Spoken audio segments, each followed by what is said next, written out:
This video series goes through the daily problems in this maths calendar that is published by the American Mathematical Society. You can either purchase it through their website or via Amazon.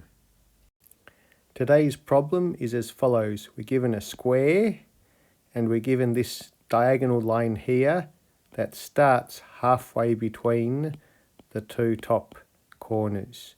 And we're asked to find the length of this line, I'll call it L, and we're given that the area of the square is 20.25 units.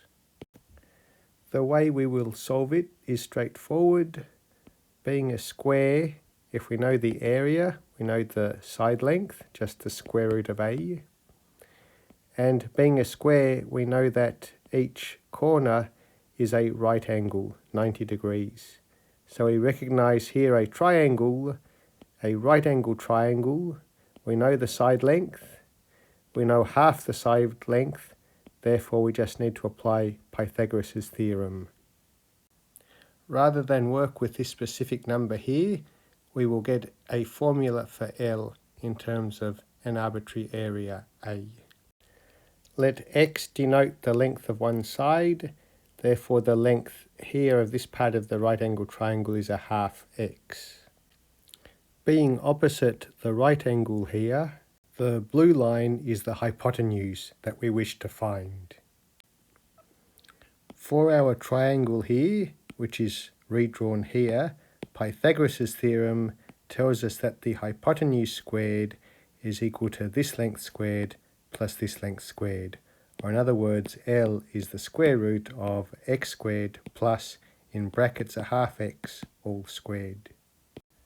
We now want to do two things. We want to simplify this expression, and we also want to replace x with the square root of A, because for our square here, we know that the length of the side x, when we square it, we get the area A. Therefore, x is the square root of A. In this expression, though, when we simplify it, which is straightforward, we directly end up with x squared, which we can immediately replace with A, to get the answer that L is equal to the square root of 5 times A, all divided by 2. If A equals to 20, we get a very nice answer that L would be the square root of 5 times A, all divided by 2, which is the square root of 100 divided by 2, which is equal to 10 divided by 2, which is equal to 5. I was therefore surprised that the problem states that A is equal to 20 1/4, and indeed they ask us to round the answer L, so the correct answer to the calendar problem is still 5.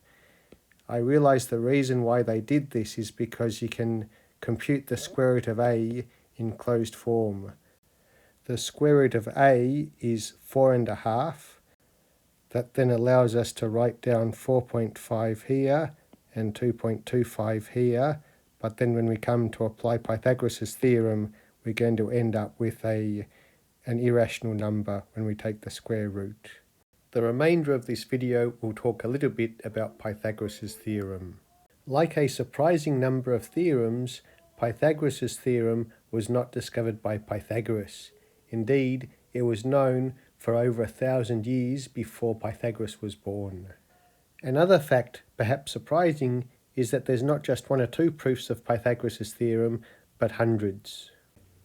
What I personally find interesting is that until recently, people thought that there could not be a trigonometric proof of Pythagoras' theorem. There are algebraic proofs and there are geometric proofs, but people initially thought you could not have a trigonometric proof. Let me elaborate. If we have a right angle triangle, and the hypotenuse has got length r, then this side down here will be r cos theta, with the angle theta here, and this one r sin theta. If we are given the lengths A and B, then in principle we can find theta from the fact that B divided by A is equal to r sin theta divided by r cos theta, which is sin theta on cos theta, which is tan theta. So therefore theta is equal to arctan or inverse tan of b on a. Once we know theta, it's easy to get r. For example, because r sine theta equals to b, if we know theta, then we can compute sine of theta, and we get that r is equal to b on sine theta. All I have done is show that using trigonometry, if we are given these two sides here, we can find the length of the hypotenuse r by first computing arctan and then taking sine and applying this formula here. This of course is needlessly complicated, and due to certain relationships between trigonometric functions, we can greatly simplify this. In particular, in trigonometry, it's well known that sine squared theta plus cos squared theta is equal to 1. We therefore have that a squared plus b squared is equal to r squared cos squared theta plus r squared sine squared theta, which is equal to r squared cos squared theta plus sine squared theta in brackets, which is equal to r squared, which is Pythagoras' theorem. If this is so obvious, why then did mathematicians think there's no trigonometric proof to Pythagoras' theorem?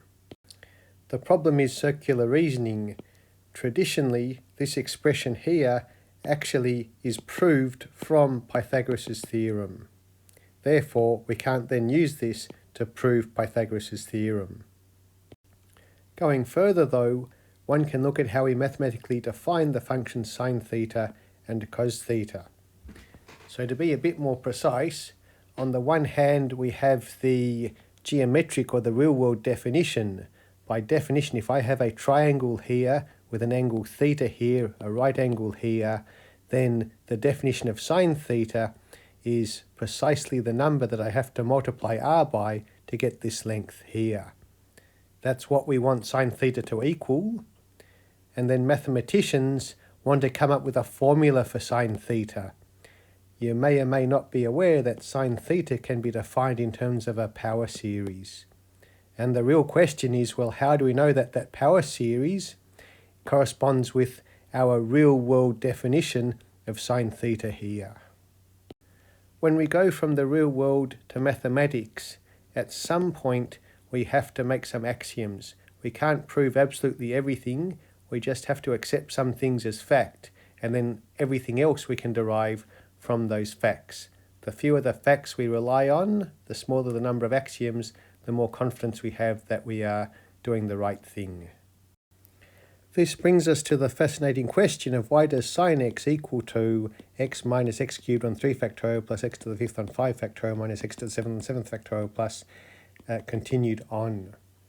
On the left-hand side, we think in terms of the geometric meaning of sine of x as the ratio of the opposite side to the hypotenuse in a right-angled triangle, where x is the angle. On the right-hand side, we have a mathematical definition of what sine of x is equal to. And the claim, of course, is that the two are the same thing. If in the real world we draw a triangle and we look at the ratio of the opposite to the hypotenuse, then we're going to get the same number as we would if we evaluate the right-hand side mathematically. This 1993 paper explains the problem nicely. Philosophically, the issue about proving something in the real world is true comes down to the transition from the real world to mathematics. At what point do we transition to mathematics, and what assumptions do we have to make? What axioms do we have to make? The underlying problem actually relates to how to define arc length of a circle.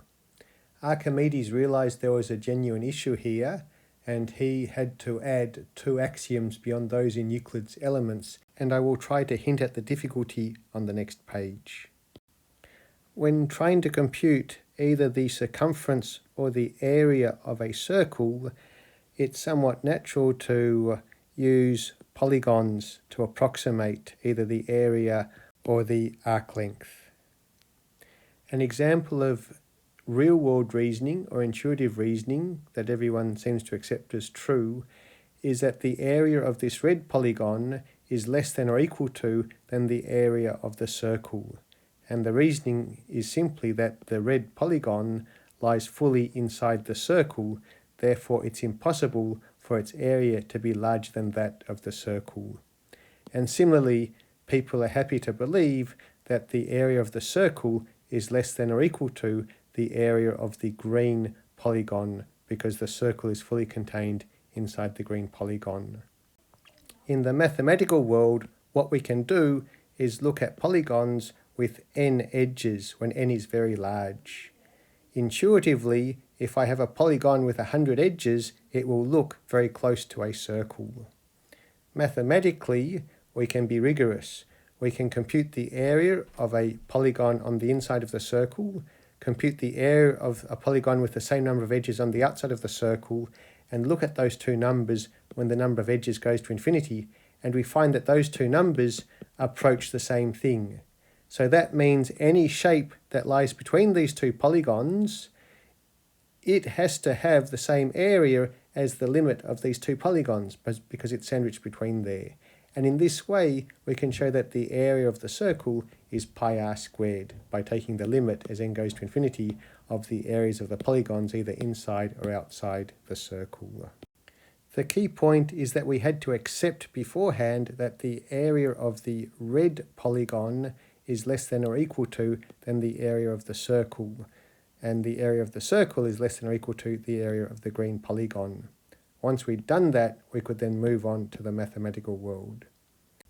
When it comes to the circumference though, one can well argue, why are we willing to believe that the circumference of the circle is going to be greater than or equal to the circumference of the red polygon and less than or equal to the circumference of the green polygon?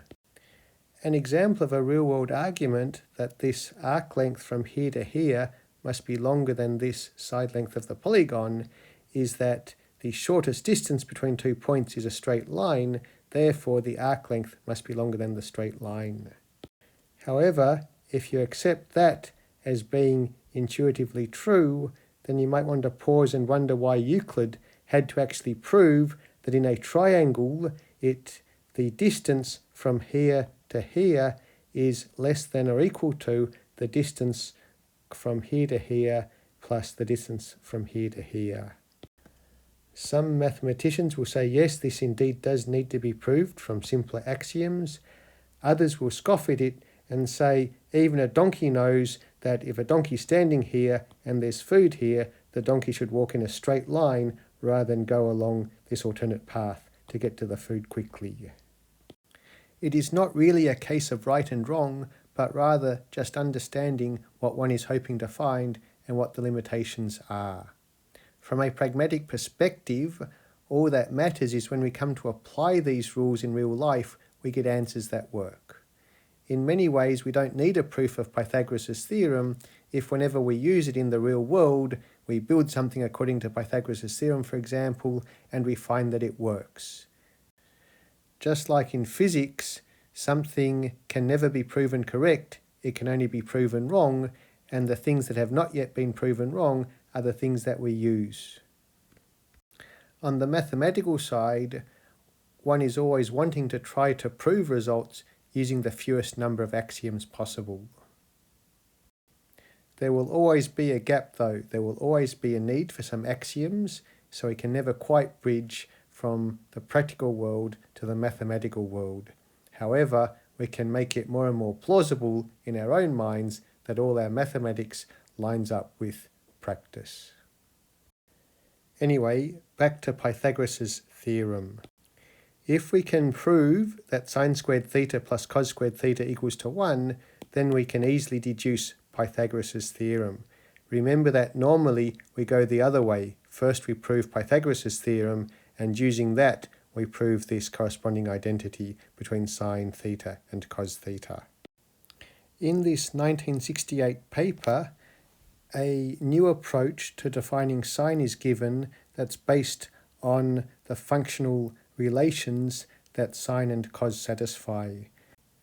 You may recall, for example, that cos of theta minus phi is equal to cos theta, cos phi, plus sine theta, sine phi.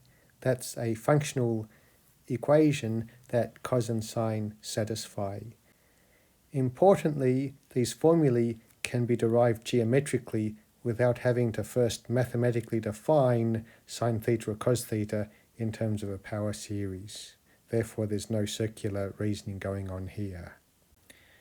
Up to a scaling factor on how we define the size of an angle, what this paper shows is that there's only one pair of functions, s and c, that agree with the functional equations that geometrically we know sine and cosine have to satisfy. Therefore, the geometric sine and cosine have to be the same as the mathematical sine and cosine functions in this paper here. Moreover, it's straightforward to show in this paper here, just based on these functional requirements, that sine squared theta plus cosine squared theta is equal to 1. I did mention that there's this scaling of angle problem that has to be resolved, which relates to my earlier comments about what you can and can't assume in terms of trying to prove that the circumference of a circle is 2 pi r.